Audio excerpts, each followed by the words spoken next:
What's going on, guys, and welcome back. So I mentioned we were going to do this, so we're going to cover Splight today. We're going to go over a few combos, just showing their play lines, talking about the weak points, interactions, things like that. Then we'll go over a deck list, talk about like ratios, hand traps, things that they play, what they do, the key things to remember with some of their cards, and then we'll go over like hand trapping, going first cards, going second cards, all that good stuff, so that you can have an idea on what to do versus the deck. If you want to see me play against Splight, go check out DB Grinder's video where we use Cyber Splight. Had a couple unfortunate hands in games 2 and 3. Game 3 also got hit by a sphere mode, but the deck did really well, and in testing it's been going really well. Updated list will be coming soon per lots of requests. But for today, let's jump on in. So let's just say Deep Sea Diva, and I'm not by any means like an expert on this version of the deck, so we're just going to do like a couple basic things. Deep Sea Diva gets another Diva, obviously. Then you can go into your Gigantic Splight, who summons out your Swap Frog. This is always going to be a good spot to negate if you can. This Gigantic, just making your opponent have to have the cards, and then they go Swap Frog and Gigantic into Splight Elf, and again a decent point to interrupt here. Then Elf revives that Swap Frog, which dumps a second Swap Frog to the graveyard, so then they can Ronin, banish the Swap Frog, and bring it out. Obviously Ronin too, like this deck really summons Totally Awesome a lot, and it does it really well, which helps their follow-up, obviously their board presence, everything like that. So stopping the Ronin, again, it's probably, those are the big three, and this is more so like Frog, Spright, which there is different variants, so keep that in mind. We'll go through another one now here in a second. So still, we're just going to keep Deep Sea Diva for this one, but instead of going the Frog route, we're going to say like, what's the Spright route? So still going into your Gigantic, but now you're going to bring out Blue, who's going to go search out your Jet. Then you can summon your Jet, which will go and get your starter. Then you're going to go into your Elf that way, bring back just a monster. Go into your Diva, go into IP. So here we set up IP. Obviously you would have 4 more cards in hand. Your Elf can summon again on your opponent's turn, which in this case you have your Blue or your Jet to summon for more follow-up. You have your IP, who can go into like a Unicorn then, and you also have your Splight starter, who can either go into like a disruption card if you have a bunch of hand traps, or not a disruption card, if you have a bunch of hand traps, you can go into like a Blue or Jet, whatever you don't summon, and just get more follow-up. You can keep it for your next turn if you want, or you can summon out your Red or your Carrot for the appropriate negate based on what your opponent is playing. Finally, we just got a random test hand, which actually turned out to be pretty cracked. This hand's, really good. Just looking at it, you should be able to tell that. We got our Deep Sea Diva, you got Jet and Blue and Starter. So like the 3 best cards in your main deck, and your main normal summon starter, and even a cross out to protect it. So we're just going to kind of see what we can do here. And this is just a 5-card test hand. You might not agree with how I play it out, but we will kind of mention it as we go. So you get your Red there, which actually protects. Remember too, like I said, we're going to talk about interactions the deck has. The Gigantic Splight, it locks you, like you can only summon level 2 or level 2, rank 2, link 2 monsters or lower, including your opponent. It's neither player can summon them. So like when you make this and use its effect, you effectively turn off your opponent's Nibiru. Splight Red, also a way to play through hand traps. Cross out, a way to play through hand traps. We're going to continue to go off here. Then we go summon our Splight Jet, grab Smashers, just for a different disruption in this case. I like it as a one-of. I know some people don't, but I definitely do. Then we go Ronin, we're going to go get our Toad, set 2 more and pass. You might say, you didn't use Blue, why didn't you use Blue? In this instance, what would I do? Summon Blue, I could search Carrot, summon Carrot, and have another negate, but then I still lose to Dark Ruler. It still loses to the same disruption, whereas we have Elf for the double Omni negate and Toad. We have Splight Red for a monster negate. We have Cross out to take out honestly anything in a mirror match, to take out hand traps, to take out stuff like that, and it can actually stop Dark Ruler no more too. So I mean, in that instance, you could be, oh, you could have went Blue and then Carrot and summon Carrot because you have Dark or Cross out for Dark Ruler, which is true, but I just I felt like adding a carrot to this board, it doesn't do anything that this board doesn't already do.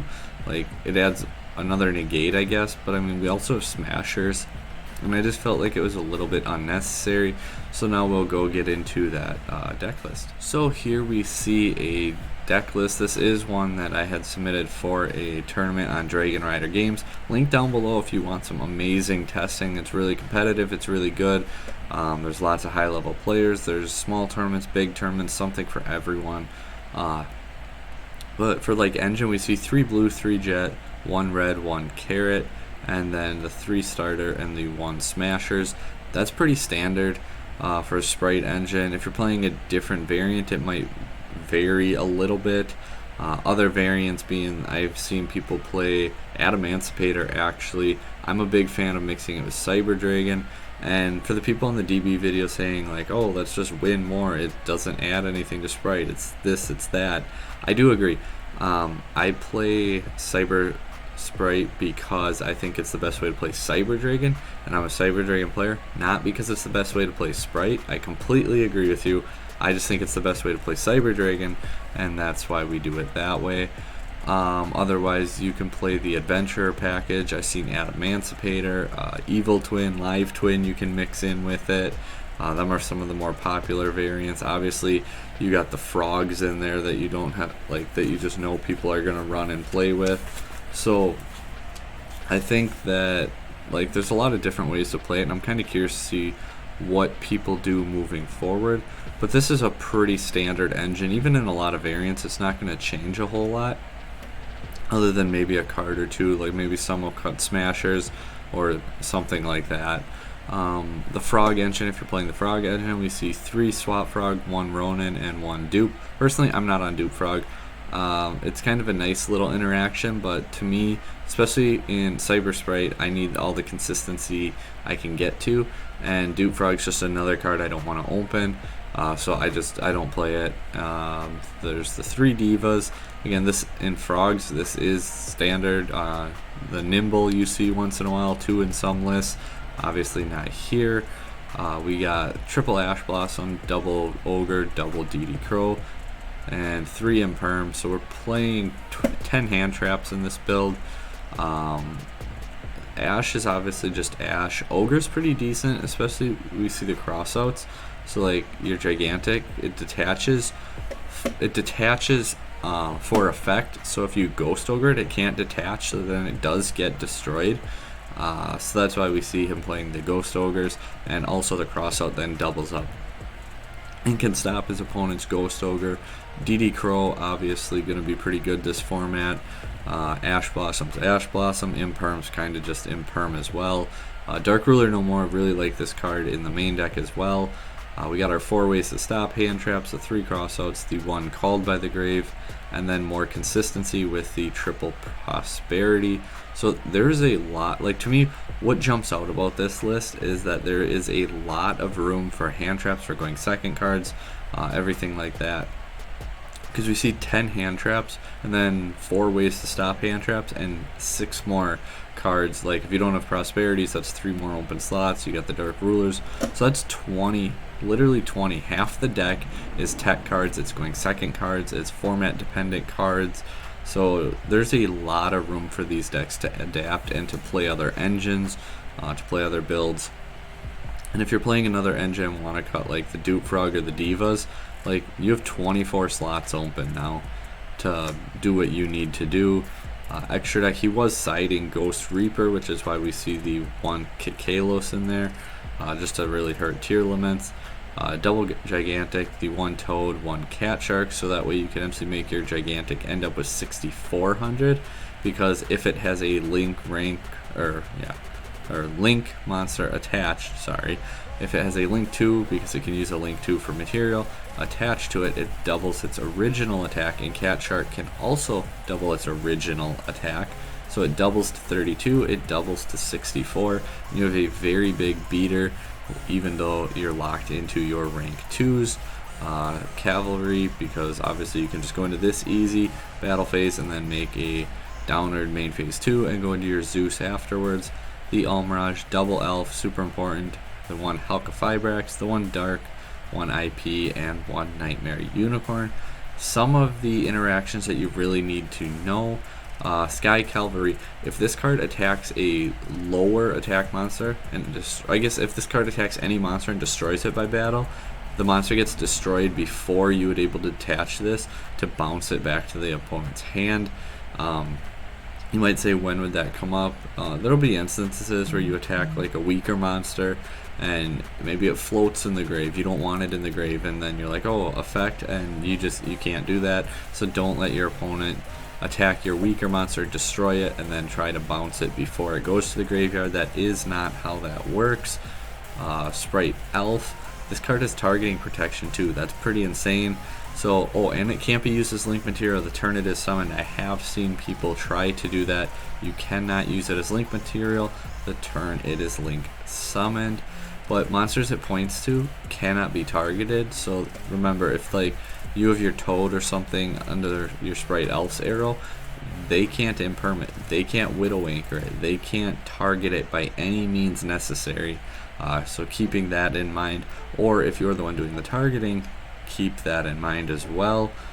We already kind of briefly mentioned the Gigantic turning off the Splight, because neither player can summon anything except level rank and link 2 or lower monsters. The deck does have a couple with Carrot and Red in archetype negates, meaning they're searchable, meaning they're easily accessible, and that's just always going to be really good for a deck like this. You may notice that they are Thunders, so in the event that Colossus comes back to 1, this is free Colossus, but it is not. They do not activate in the hand. They're unclassified effects, and they just summon from the hand. Inherently, as our unofficial Yu-Gi-Oh term, they summon from the hand without activating. They do not start a chain. They do not meet the condition for Thunder Dragon Colossus. If you're looking at which cards will lock, or you want to know so that your opponent cannot cheat you, the Gigantic Splight is one card that locks your opponent into level 2 or lowers. We all saw a video where someone had used Gigantic Splight and later used Help to summon a Ghost Ogre. You cannot do that. Splight Starter also, so if they set Splight Starter and they use it on your turn, remember, after this card resolves, you cannot special summon monsters except level rank link 2 monsters, and that will come up if, say, they have an IP Masquerena on the field, they use Splight Starter, and then later if they try to IP into Unicorn, they cannot do that. So just remember that Splight Starter will lock them on your turn into the 2s of level, rank, or link. Splight Elf. If your opponent activates its quick effect to summon from the graveyard while you do not control a monster, they cannot revive Toad. They can only bring back main deck monsters unless you have a monster. That is another one that I have seen people do. They just like get ahead of themselves, use Toad, destroy your one and only monster, and then they use Elf to bring Toad right back. They cannot do that. You have to have a monster in order for Elf to bring back a rank 2 monster. Cat Shark, we mentioned, was the one interaction otherwise in the extra deck that allows you to get like the big beater and just like beat over the Ignister link, to beat over access code, things like that. And we're gonna jump on into then our other things. So disappearing on you guys here quick, just because I guess there wasn't a good place to put me here. So we're going to talk about some hand traps and where you can hit. Gigantic Splight, you can Ash it, which is obviously going to be pretty good. Hitting it with Gamma is going to be pretty good because negate and destroy is always going to be very strong. It's a good Reaper target because this card is pretty pivotal to how the deck functions. I mean, hitting Elf with the Reaper too, I guess, is going to be really strong. We said how it detaches for effect, so Ghost Ogre on it will stop it as well, because if it can't detach, it cannot resolve.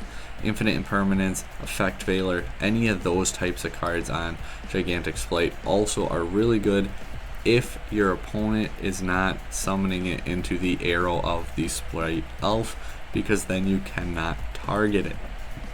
Speaking of Spright Elf, you can, if you have other hand traps and want to negate, like especially if you have like 2 imperm, like you'd have to imperm the Elf if they summon it first, and then you can imperm the Gigantic after, or you can imperm this to prevent your opponent from summoning back, like that Swap Frog in their combo. Then they go Gigantic, they summon on Swap Frog, and then they go dump Ronin, then they link into Gigantic, or link into, or XZs, oh my god, or no.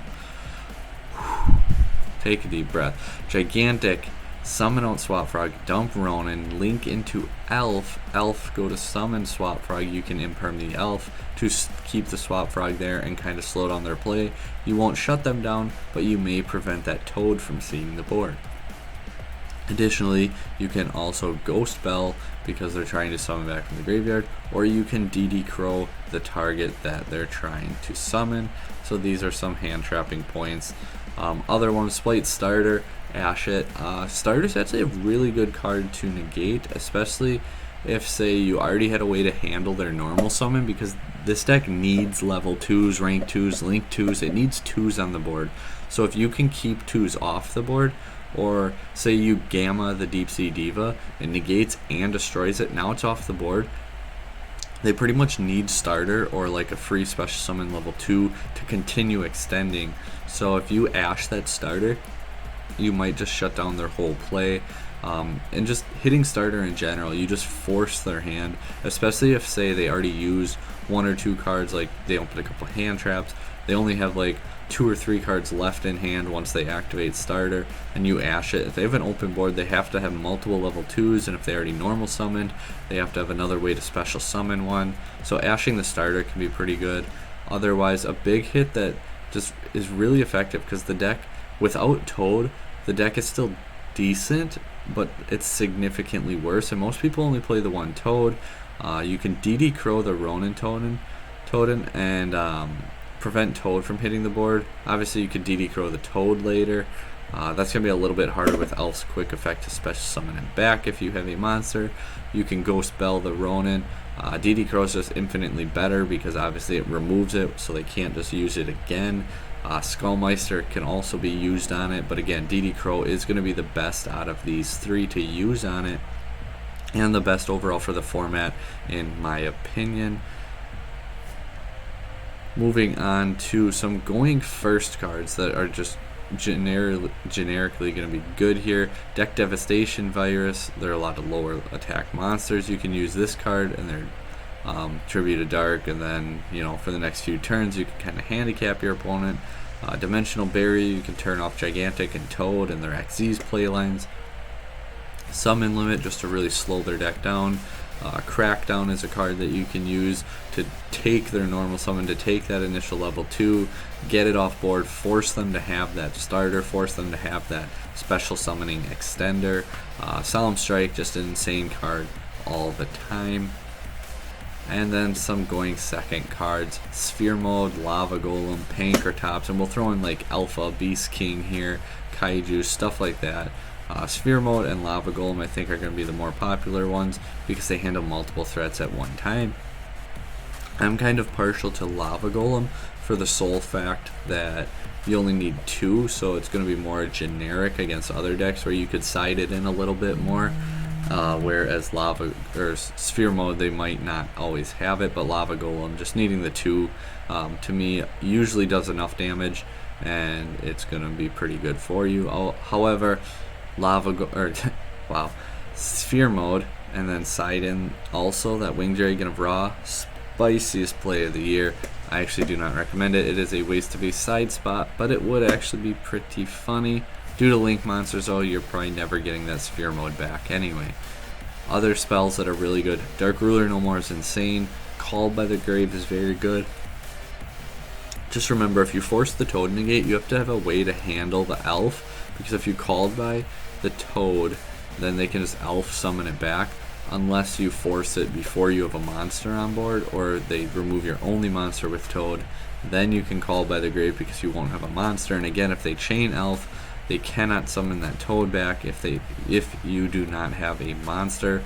Ultimate Slayer as well, another card that can obviously just put back, you know, it can put back Toad, Elf, things like that just by sending from your extra deck to the graveyard. I think there's better matchups for Slayer. However, if you're siding it, it is still decent in this matchup going second. Let me know what you guys thought of this video, and until next time guys, thanks for watching.